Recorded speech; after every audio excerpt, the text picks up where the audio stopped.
Make yourself a better guitar player with Are You Gonna Go My Way by Lenny Kravitz. This guy is standard tuning, written in the key of E, so E is your main note. This is real common, obviously, for guitar music because E is readily available all the time, and when that's your main note, and you can always go back to it. It's really, really helpful. So he's basing this riff around the E minor pentatonic scale, which is 2 notes per string. One of them you know already. It's just all the open notes. So you got 0 to 3 on the fat string, 0, 2, 0, 2, 0, 2, and then 0, 3 and 0, 3 on the 2 skinniest strings. Now he's kind of focusing in on the middle 2 strings.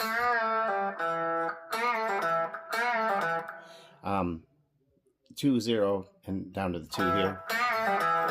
Now when he hits this one, that is the note E right there, so it's an octave higher of this E. So he's going a little bend to an E note, to another E note, and then an open D to an E note. Lots of E notes, right? So it's almost crazy when you really look at it, how often the E note is repeated over and over again to really hammer home what's going on there. In the intro, there's no singing. There's more room for guitar. So what you'll notice is he'll do the riff, and then he'll do it again, and then throw in these 2 skinny strings at the 3rd fret to add accent. Now when the singing comes in, he'll do the same riff, but he'll avoid going to the high ones there. I think that happens naturally a lot of times when singing comes in. Guitars tighten up a little bit, they play it a little bit quieter, don't add quite as much, but in the intro, they do that extra stuff. He also has a second guitar part coming in with it, playing the same notes an octave higher. Kind of playing with. Now the only difference is here, remember we hit the low E and then D to E? Here he hits this B note here instead of this low E here. It'd be really hard to, well, not impossible, but harder to finger this one. And the B note blends so nicely with the E, it just fits better to do it that way. So it's this note that's different. It's not.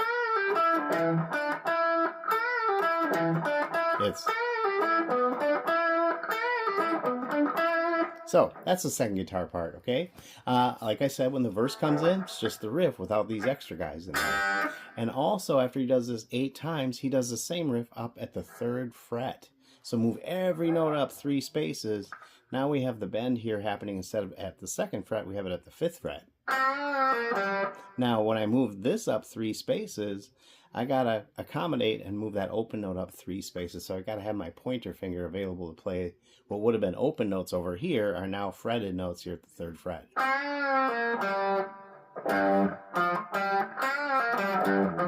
So this one's fretted, and then we gotta hit the low E there. So it's kind of a jumble in the middle. There it is. I find it easier to just go ahead and lower when I need that note instead of trying to go like this. To try to keep it there in place, it's really, you can't really do the bend that way. So I kind of have to do the bend. Does it 3 times. Then the 4th time, it goes like this. So it's a noise and a 5, a noise and a 4, a noise and a 3, a noise and a 2, and then a noise and a 4. Now the noise that I'm talking about is we're touching the string and making a sound on that string.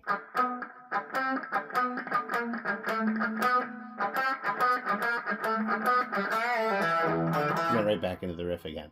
That can be tricky.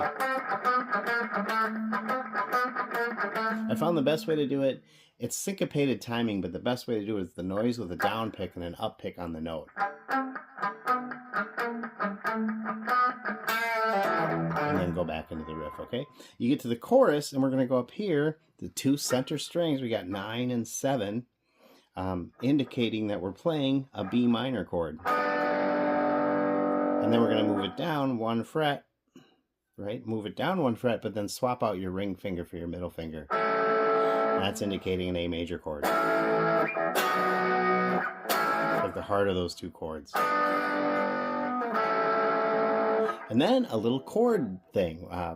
I'm doing it just with power chords, but he may do it. I think he may do it with a full-on major chord. Whereby you're playing the 7th fret, for example, and then 9, 9, 9. And then you move it down 2 to 5, 7, 7, 7, back to 9, and then up to here to, 7, 9, 9, 9, up to 10, 12, 12, 12.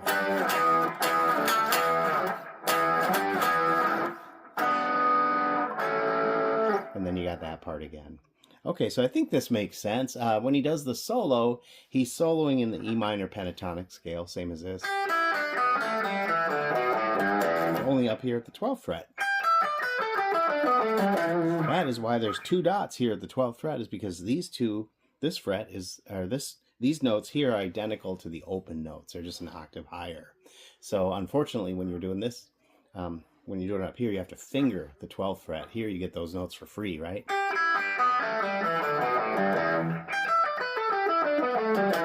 So all that solo is going on. Now the solo part is played on the G string and the B string, the rhythm part for it.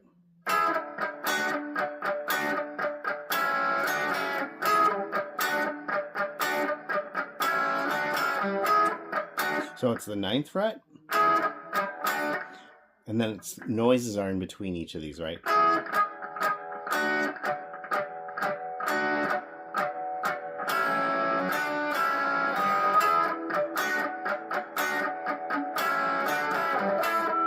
And so on. Now it's got a deep flanger effect on that part for the rhythm background, but then the solo's over that. So that is, I believe, all the parts to this song. So again, standard tuning, written in the key of E. I'm focused on the E minor pentatonic scale, the whole riff. You notice in the video that there's kind of a lot of shaking with the guitar neck. You seem to get more out of it if you can. It kind of helps you to give it a twist and like that kind of. If I try to keep the guitar neck real steady, it's possible. It's just, it's not as easy. I think that's maybe it. You don't have to have a big shake. Don't try to do a shake. Just try to make it sound like it's supposed to sound and do whatever feels comfortable for you. Remember though, with bends are a hand thing. They're not a finger thing.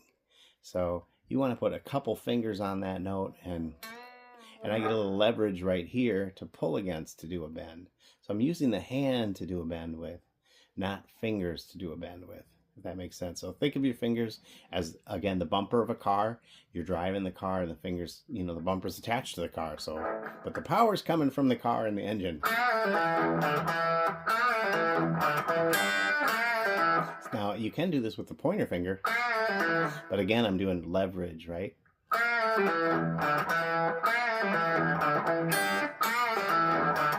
Now this one, that's the most challenging part of this one, is to do. To get that big stretch down. And maybe this. And so on. Give it a try. Always appreciate your thoughts, and I'll be looking for you in the next video.